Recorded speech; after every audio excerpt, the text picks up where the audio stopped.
Hello and welcome to day 12 of 30 Days of Terror. How you do? Hope you are all keeping safe and well and not sick of hearing our voices just yet. Yeah, I wonder how many people will get to like day 6 and go, enough of this shit. I do wonder, yeah, or how many people are going, God, I mean, I did enjoy listening to their podcast, but not every fucking day. But at least for, you know, people, they'll have a bit of a back catalogue of episodes to listen to. Backlog. Which is exciting. Is it a backlog, like a catalogue? No, I think just a backlog. Yeah. But not a catalogue. But backlog is a word that we could coin. We could trademark that phrase. Trademark TM ROGS 2020. So I've got 2 stories for you today. And story number 1 comes from Parker. Let me preface this story by telling you that I'm an 8 foot 7 inch 435 pound Special Forces hand-to-hand combat specialist that isn't legally allowed to take weapons onto the battlefield because the Marines think it would be an unfair fight. Okay, joke over. I'm none of those things. I'm a very average guy, minus being ginger. I just enjoy that Emma hates the whole height and weight thing that we do every time we think we need to prove how tough we are. But anyway, here's my story. So the last time you heard from me, I was being chased out of my brother-in-law's family vacation house by a dapper-looking smoke monster in an old hat. That whole thing was not my favourite experience ever. But wait, there's more. My next experience takes place while working my exciting new job in the pest control industry. As you can imagine, the pest control industry is just as glamorous as everyone thinks. I get to meet interesting new hoarders of things, discover the wonders of crawl spaces and what treasures they hold, and climb into the darkest attics on the most insecure ladders in search of wasp nests, ants, giant spiders, mice, and so much more. There are your odd, extremely clean homes, but most are cluttered, dark, and full of bugs. The house that this took place in is no different, except for the fact that it was also haunted. My mornings started the same, as it always does in this job. I went to the office in my work truck, filled my sprayers with various insecticides, picked up my route for the day, and was on my way. The first few jobs were the usual: sweeping the eaves, spraying around the outside of the house with insecticide, checking rodent stations for bait, and filling out paperwork. In between jobs, I would listen to podcasts or music while driving to my next location. Around midday, I typed an address into my GPS and followed the directions to find that it was next to a large junkyard. Pulling up the very long, winding gravel driveway, I was surprised to see how massive this house turned out to be. The house itself was at least 5,000 square feet, with a detached 4-car garage. I've treated much larger homes, but they usually housed an entire family. This house, however, was occupied only by a very old woman and her small dog. As it turns out, the woman that lived in the house also owned the junkyard. While treating the outside of the house, the woman followed me around, as some customers tend to do, giving me her entire life story. I was listening as well as I could do, while trying to do my job in the middle of the summer heat, probably somewhere around 105 degrees, in the shade. And I heard her tell me that her husband had died on the property a few years ago. There had been an accident with one of the vehicle crushing machines, and you can probably guess what happened. She also mentioned that since they had both owned the junkyard for many years, they had become collectors of various knickknacks. This was always code for they had a shitload of weird stuff in the house, which I learned when she asked if I could treat inside as well. Inside the house, I was greeted by an overwhelming amount of Christmas decorations. Multiple fully decorated fake trees, porcelain Christmas villages, tons of nativity scenes scattered around, and worst of all, hundreds of nutcrackers.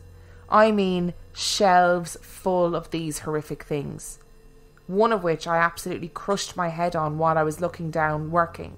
So anyway, I started working my way through the house, treating the baseboards with spider-killing insecticide. And the old lady tells me to just do this floor, the top floor, and she'll be down in the basement where it was a bit cooler. The house was swelteringly hot. There was no air conditioning, the windows were closed, there was no fans. It was easily as hot in the house as it was outside. Miserable. But at least I only had to do this floor, and then I could go out into my truck that had AC. So now I'm alone in this house where I'm possibly getting heat stroke and have all of these creepy ass nutcrackers staring at me. So it was time to work fast. Once I've done the living room, kitchen, dining room, sunken living area and office, I finally make my way to the last hallway of the upstairs. There are 4 rooms, 2 on each side of the hallway. The farthest right side room had the door closed, so I start with the open doors on the left. The first room was just a storage room, with a bunch of boxes and some stuff against the walls. I go around the baseboards with my sprayer, following the right-hand wall. As I'm moving around the room, I start to hear something like footsteps above and slightly behind me. They were so faint that I thought they might be coming from downstairs. But when I stopped to listen, they stopped too. I started moving again, and there they were, tap, tap, tapping just behind and above me. I hurry to finish the storage room and head out into the hallway, to find that the door that was previously closed on the opposite side of the hall is now open. But the faint footsteps were gone. Weird, I think to myself. Maybe I just didn't notice it wasn't closed all the way. I head into the next left side room. This room turned out to be a bedroom that looked as though it hadn't been used in years. There were a few knickknacks on the dresser, but nowhere near as cluttered as the rest of the house. I move around the room, following the right-hand wall again. As I get near the closet on the far side of the room, I start hearing those footsteps again. Still ever so faint, and still above and slightly behind me. I try to ignore them and hurry to finish, but when I take my next step towards the closet, I'm hit with a blast of cold, like I had just stepped into a freezer. It literally chilled me to my core, to the point that I started sweating bullets and shivering almost immediately. I take a step back, and I'm back into the oven that was the rest of the house. I tried to take a step forward again, but there it is, this patch of freezing cold air. There were no fans and no vents near this spot. Plus, air conditioning didn't seem to exist in this house, so why was it so cold? The footsteps continued with me, backwards and forwards, stopping when I stopped, starting when I took another step. I decided to just push my way through this frozen spot. I just had to get my work done and get out of there. As I continued through the cold spot, I suddenly felt like I was being watched. First being followed, and now being stared at by some invisible eyes. I just have to get through these last few rooms and then I can go, I thought to myself. And by some force of will, I got through the cold spot and was now on the other side of it, back in the miserable heat of the summer. As soon as I made it through the other side of the cold spot, I heard the footsteps running from me, to the other side of the hallway and through the wall behind me. This time, not so faint. They were clearly audible, heavy footsteps coming from above me, which shouldn't be possible as there was no floor above me. I heard them go through the other side of the hall and then stop. Unfortunately for me, I needed to go exactly where they went. As I came out of the bedroom, I saw the door that had been previously closed, or maybe open a crack, was wide open. And I realised that this was where the footsteps went. I had to go in there and finish my job. Taking one step towards that room from the hallway, the door slammed shut right in front of me. An overwhelming sense of dread washed over me as I felt a presence suddenly appear right behind me. All the hairs on my arms, legs and the back of my neck sprang up like needles. Goosebumps covered my entire body. I could feel breath on the back of my neck and a massive weight on my shoulders to the point that I didn't think I could continue standing. I didn't know what to do.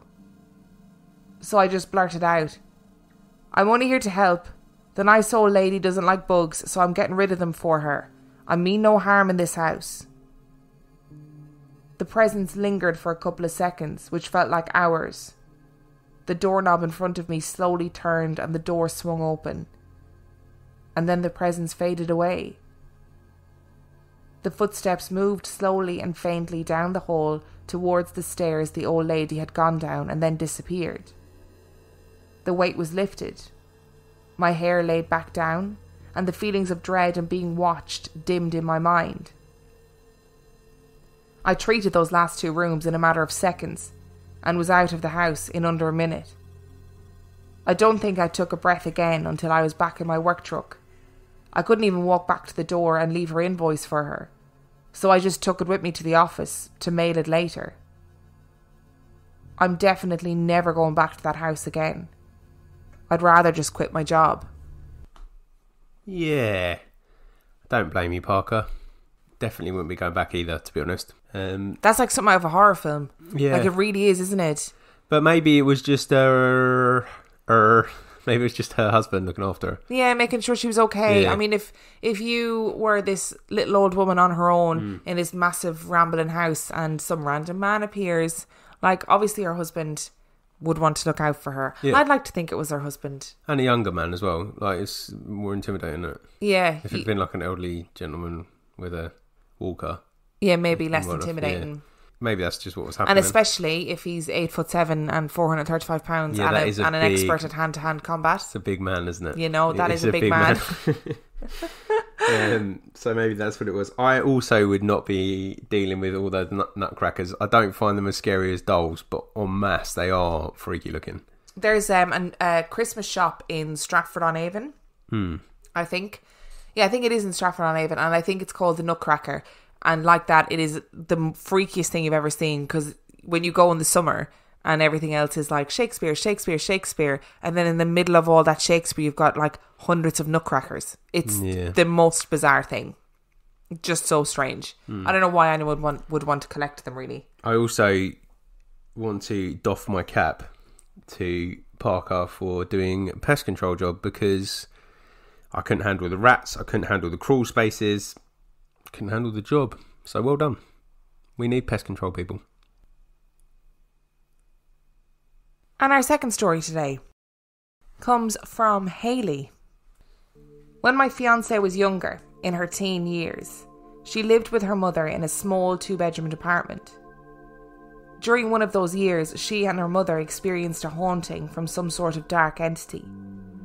For a full year, they were tormented with horrific nightmares, sleep paralysis, feelings of dread and depression, and even physical attacks by a large dark figure in their home. As we all know, bad energy in a home can draw spirits in, so that's exactly how they think this all started. The year before all of this happened was an especially tough year for Hayley, my soon-to-be wife, and Teresa, her mother. Within that year, they had lost 3 different loved ones, family members, with Teresa going through an incredibly messy and painful divorce. Obviously, they were going through some very harsh times emotionally, and to take her mind off things, Teresa would watch paranormal-themed movies and shows. Hayley believes that these programs opened her mother's mind to the existence of ghosts and demons, and therefore opened her home to them. Hayley was also a teenager, which most likely didn't help the case. This whole experience started with some feelings. Teresa's room had this sort of ominous aura to it, which then bled over into Hayley's room. Hayley said that she would be overcome with feelings of dread and anger anytime she was alone in her bedroom. This was the only place that she would get these emotions. The rest of the apartment was fine at first. Hayley, being a skeptic and someone that hates, and I mean hates scary movies or anything paranormal, figured that she was just imagining things. After some weeks went by of these emotions keeping her up at night, and making her uncomfortable in her own bedroom, Hayley started having nightmares. These dreams were so horrifying and vivid, she says she could even feel the things happening to her in the nightmare as if it was real. These nightmares snowballed into sleep paralysis, which made things 100 times worse for her. She explained it like this: I would be having a nightmare. I knew it to be a dream, but then I would wake up and be trapped in my own body in my bed, with all of the things that were happening in the dream still going on in my room. She would see a looming dark figure standing at the end of her bed, large enough to take up the entire ceiling above her as well.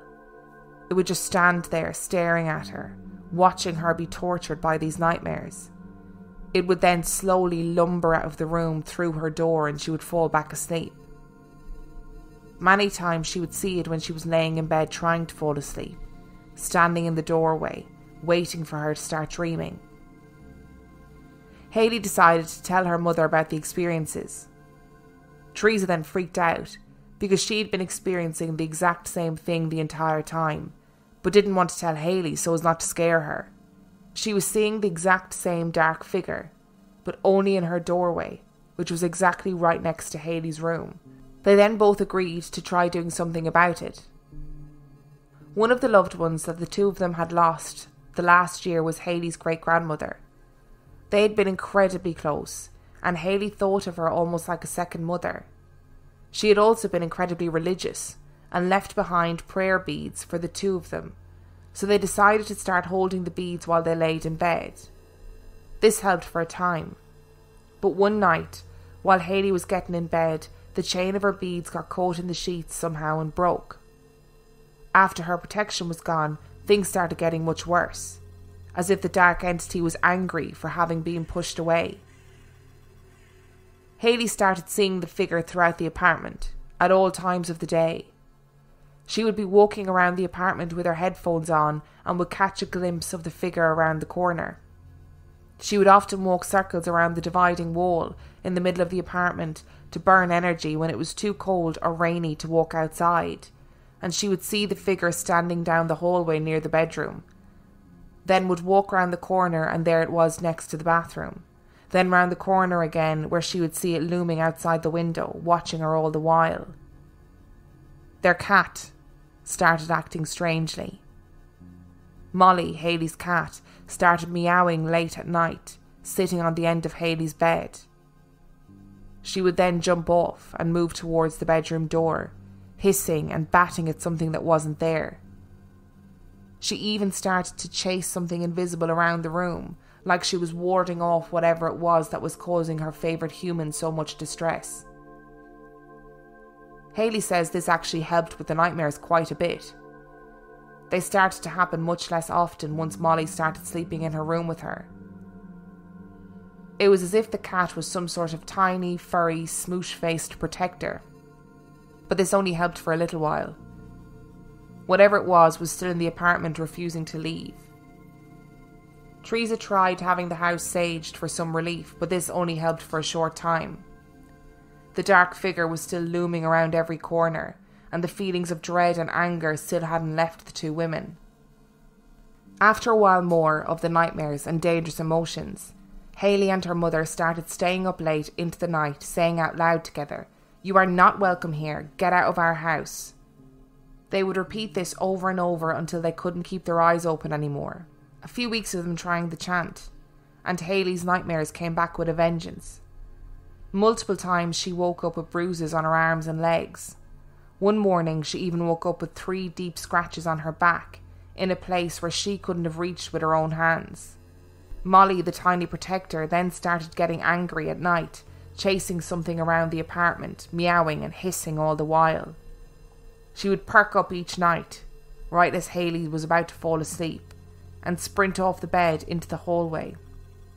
Hayley could hear her growling at something, and would often hear things being knocked off shelves and tables.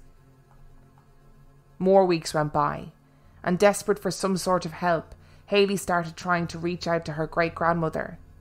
She would talk out loud to her at night, asking for some sort of guidance about what to do, about how to overcome this evil thing that was in their home. She tried and tried to talk to her, More weeks going by.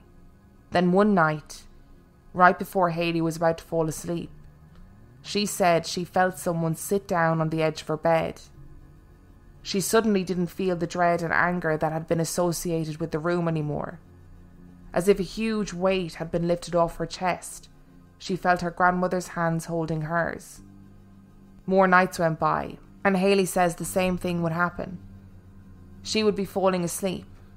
Then a weight would be felt sitting next to her, and warmth would wash over her hands, calming her mind and allowing her to sleep peacefully. The nightmares happened less and less frequently. Molly stopped hissing and meowing at night, and the feelings of dread and anger lifted from Hayley's bedroom. Eventually, Hayley and Teresa started feeling better altogether. They think the entity had finally given up and left the apartment, probably tired of being chased and clawed by a tiny smoosh-faced protector. They still have no idea what the thing was or why it was there, but after a year or so it was like it never existed. Teresa ended up getting another smoosh-faced cat and named her Sage, so that the house would always be protected. Hayley most likely will never hear this story read by you guys, because even just this podcast is too much for her. She hates scary stuff that much, but she did want to share her story at least. Moral of the story though, if you ever have a seriously bad year, don't immerse yourself in paranormal movies and shows, because you might just let something in. I feel like there's something to be said for what you expose yourself to in times of trouble. Mother Big demons come to you. That's 2 episodes now we've been singing. I'm sorry. You've been singing. I've just been talking with melody, as always. I don't know to what extent it conjures spirits, but it definitely probably doesn't help to fixate on things. Although I'm a big fixator, so maybe that's just rubbish. You know, a couple of weeks ago we talked about tulpas. Yeah, that's what this kind of feels like. There was so much negative energy, like they're going through serious grief, the trauma of a messy divorce. Yeah, it's almost like they conjured this entity that was like feeding off their misery, and then the cat was like, "Fuck you, you don't get to do that." It's got the same vibes to it, but it's obviously not a tulpa, because I doubt either of them were sitting there going, "Oh, I desperately want to create this entity. I want a demon." No, I doubt it very much. Because they don't sound... I mean, if Hayley can't even listen to our podcast because she's too scared, doesn't sound like the kind of person that would sit around going, must have a demon in my life, must have a demon in my life. But yeah, some serious, like, scary stuff going on there, isn't there? Waking up with bruises and scratches. It was the word... figure. The word lumber makes me, like, honestly made me cringe. Like the idea of something that big lumbering out of your bedroom. I mean, that thing's in no rush. Although that fits, thing's hanging around. And it also fits with your idea of not liking weird movements and stuff, isn't it? Because that's what you're picturing is an unnatural lumbering rather than the lumbering that I do every day around the house. Unless no, you're I'm okay with really that. Scared of me. Yeah, I'm just really frightened of you lumbering around. Oh, why is he moving like that? But I also like the way that after everything, it was a simple plea to the great grandmother. Yeah, who came and sat on the edge of the bed and said, "It's okay, I'll sort this out, don't you worry about it." I also feel like they should trademark Smush Face Protector as well, because that sounds like a kid's cartoon character to me. I firmly believe that if there was a demon in this house, I firmly believe that Bim would not fight it, and she would sacrifice me to it. Yeah, you'd be protected. She protects you. Yeah, she wouldn't protect me, right. And like me, she probably wouldn't wake up. Yeah, she'd be like, "What's that? Is it a demon? Probably a demon. I'm not really that bothered." Oh, demons taking away my mum. Not really that bothered about her. It's fine. And then if the demon even looked at you, she'd be like, "I'm going to poke your eyes out. Don't you look at my daddy?" I think you might have a point there, you know. Yeah, I do. I do have a point. It's 100% true. I'm pretty sure she bites you to protect me anyway. Yeah, I think so, yeah. Most definitely. So thank you to Parker and Hayley for sending in your story. Well, Hayley by proxy, sending in your stories. Yeah. If you enjoyed this week's episode, no, not this week's episode. If you enjoyed today's episode, you can find the links to our social media our Patreon, where you can go and support us for either $5 or $2 a month. You can find our email address to send us a story. You can find the links to all of our merchandise, and you can find just pictures of us on our website, reallifeghoststoriespodcast.com. And on that note, we shall see you tomorrow. Bye.